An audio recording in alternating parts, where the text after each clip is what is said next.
Hello guys, what's up? Ito na yung ampalaya ko. Ayan na. Oh, ayan na, may bunga na siya oh. Maliit pa. So hindi pa malaki.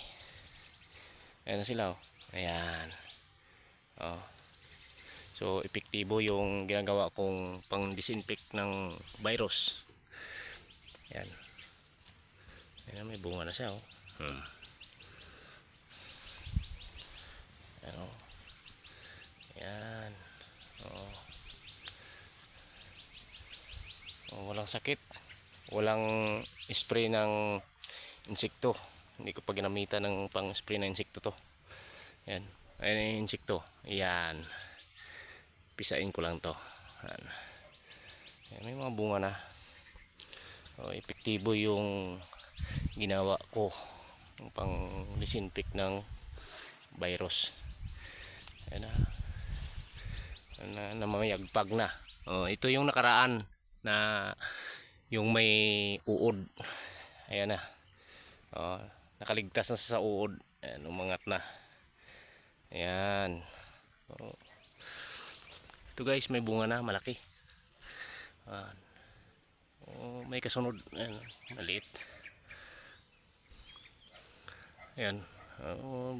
Parang halos lahat ng puno may mga maliliit na bunga. Kunting tiis na lang, tsaga-tsaga. Ayan. Marami na sila guys.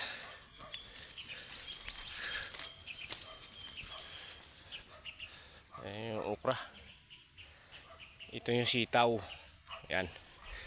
Yung sitaw na madamo, lumalaban sa damo. Pati yung okra. Ayan. May harbisin na tayo dito. Ayan, may sitaw na. Pwede na siyang harbisin. Pag hindi natin hinarbis to, ano lang to, masira. May mga insekto. Guys, ang bilis no? Mahal pa naman ang sitaw ngayon dito sa amin. Hindi na kailangan bumili, kailangan dito tiyaga ka lang. Kasi dami na pwede na sigang. Malapit na yung okra. Ayan guys.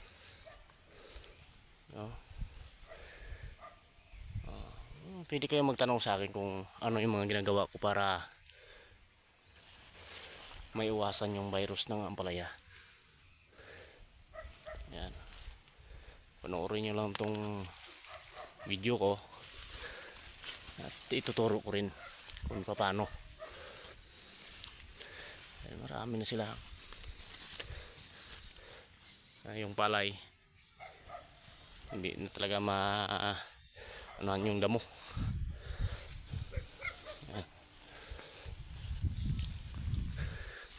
3 days, 4 days. 4 days malalaki na to. Ayan. Dami na, balantaya na. Ang kalabang ko dito, tao na. Hindi na insekto.